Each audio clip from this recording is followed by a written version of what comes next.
Where do we begin about Lincoln Riley, man?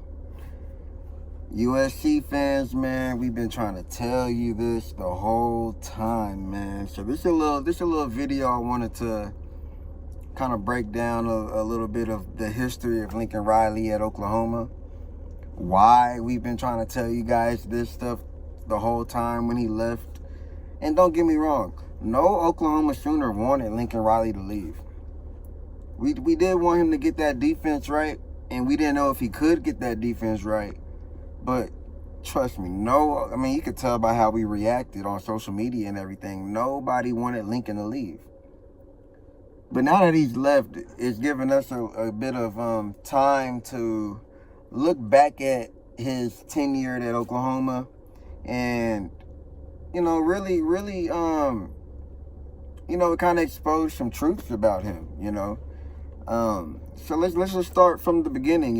Whenever he took over with from Bob Stoops, Bob left this man a 2050 Ferrari.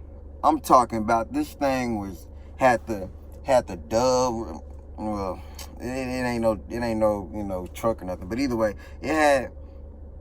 this thing had the wheel and tire package. This thing had the window tint.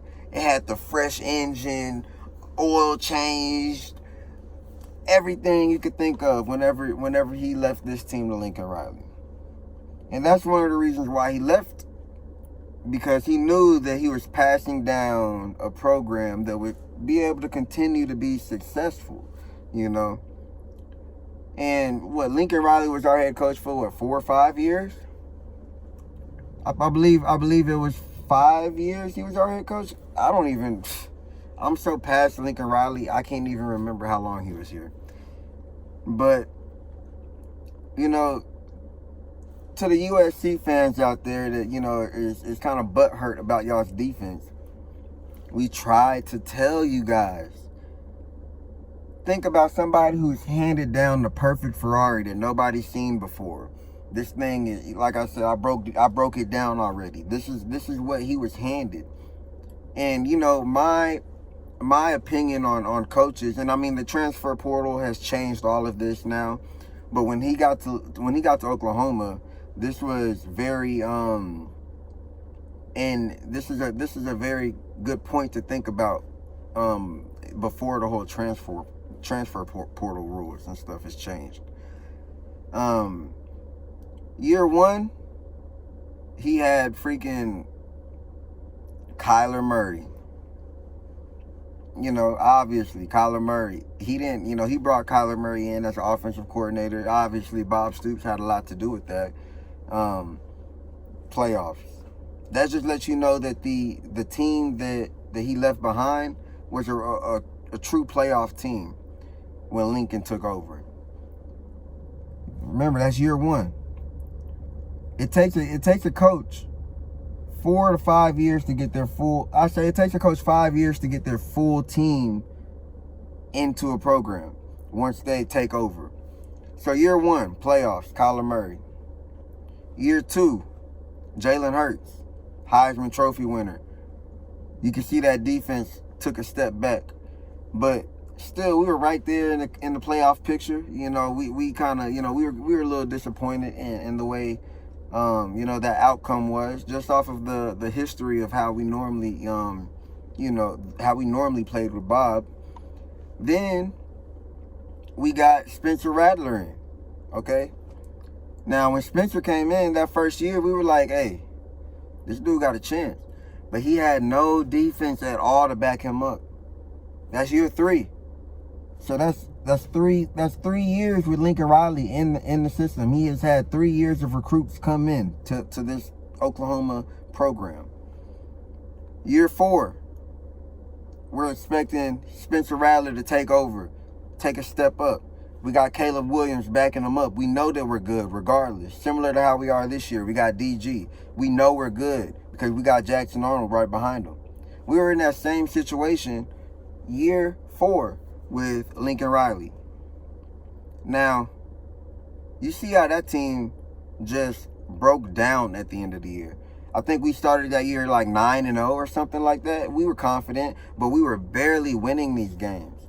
Our offense had to always take over. Our offense had to always do more than, what offenses are asked to do, because offense doesn't travel like defense travels.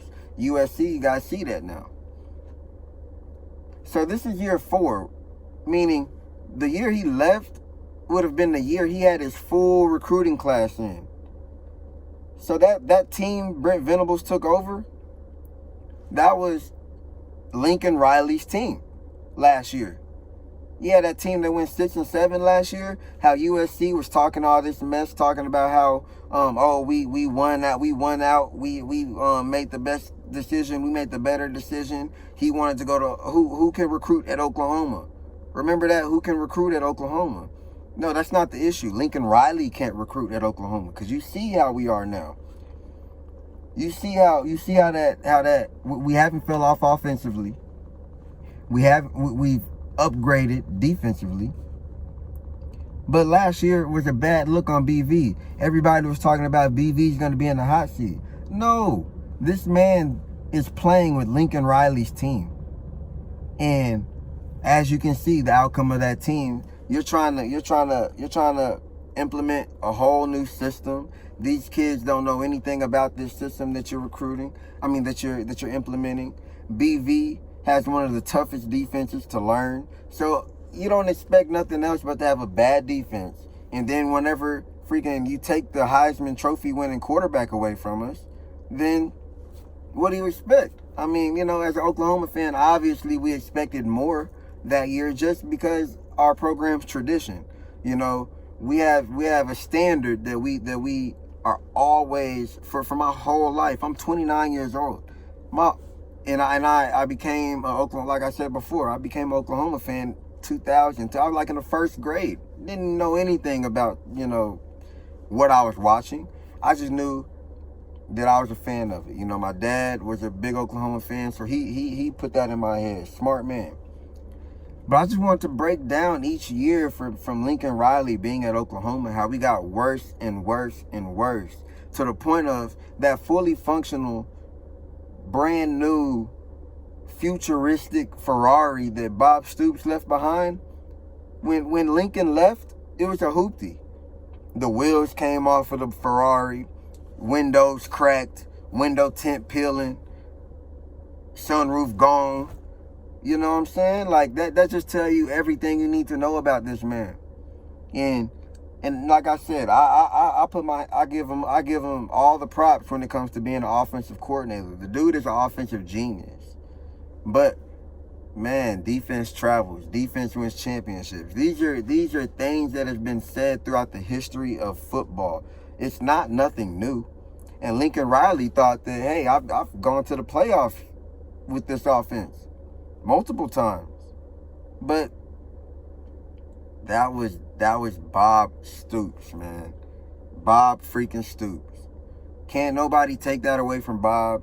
And Lincoln Riley showed everything he needed to show as a head coach, letting you know that he's not the one when it comes to being a head coach. He does not care about defense. He thinks that you can outscore your opponent every single time, when in reality, offense does not travel. Your offense is going to have a bad day. Look at Caleb Williams had to freaking pull that out his what just to get that dub. And honestly, Lincoln didn't give him no help with those play calls. I don't know what Lincoln's doing, if he's trying to, if he's keeping his offensive playbook closed until he plays, some real competition, or what. I don't know what Lincoln's doing. I know that Caleb Williams has saved this man's career. I know that USC, without Caleb Williams last year, would have exposed this man of who he really is. And I know the USC fans would have really not been as confident as they were coming into this year if Caleb Williams stayed at Oklahoma. Now let's talk about that. This Oklahoma team is serious. It's real. Dylan Gabriel is the truth. But imagine if Caleb Williams stayed. It would be unfair. There would be no competition to Oklahoma. Oklahoma would be the #1 team in the country. Oklahoma would not have went 6-7 last year if they had Caleb Williams on their team. And this is no knock. This is no knock on Caleb Williams. The dude made the best decision for him. And, you know, he was recruited by Lincoln Riley. Why would you not go with the person who recruited you? I have nothing against Caleb Williams. I love the guy. Keep doing you, Caleb, because you are USC. And they're going to figure that out next year when you're gone. Because that defense isn't getting any better. It don't matter if you fire Alex Grinch. That defense is not getting any better. Because when we had Mike Stoops as the defensive coordinator, when Lincoln first took over Oklahoma, and he fired Mike Stoops, I forgot who the guy was that took over for Mike Stoops, intern defensive coordinator. That didn't work out. He hired Alex Grinch. We had hope, you know. But you see where that got us, and you see where it's getting y'all. Y'all are winning these games, USC, but you know everybody in the USC fan base, everybody in the USC community can watch these games and know this is not the way to go. When y'all play Washington, when y'all play Utah, when y'all play UCLA, when y'all play these teams that's actually gonna put up a fight, it's not gonna be no more fight on. It's gonna be ran over. Because that defense is not stopping a freaking, heck, I don't know. It can't stop anything. It can't stop anything. There's no reason Arizona, and I'm not saying Arizona's a bad team, but we know damn well Arizona has no business going into triple overtime with USC. And that's the truth about Lincoln Riley. Defense is not a thing to him. I can't see it being a thing to him. Now, don't get me wrong, USC is going to put that pressure on him to fire Alex Grinch, to figure this defense out. And I'm not saying it's impossible. I'm not saying that I don't believe it'll happen, but I'm not saying it's impossible. It can happen. And if he does get that defense figured out, then it's a problem. But guess where y'all are going next year? Yeah, that Big Ten is different than the Pac-12. So, good luck when it comes to traveling all the way across country. No Caleb Williams, no defense. Man, I tell you what, I have not been more happy to have Brent Venables in our corner. I have not been more happy that Lincoln Riley is gone. I hope we can keep Jeff Lebby, because the way this guy is calling the offense, he'll have a head coaching job sometime soon. Then we'll be figuring that out, you know. But man, Lincoln Riley, you might be the best thing that's ever happened to Oklahoma. And that's because you left. Thank you. Goodbye.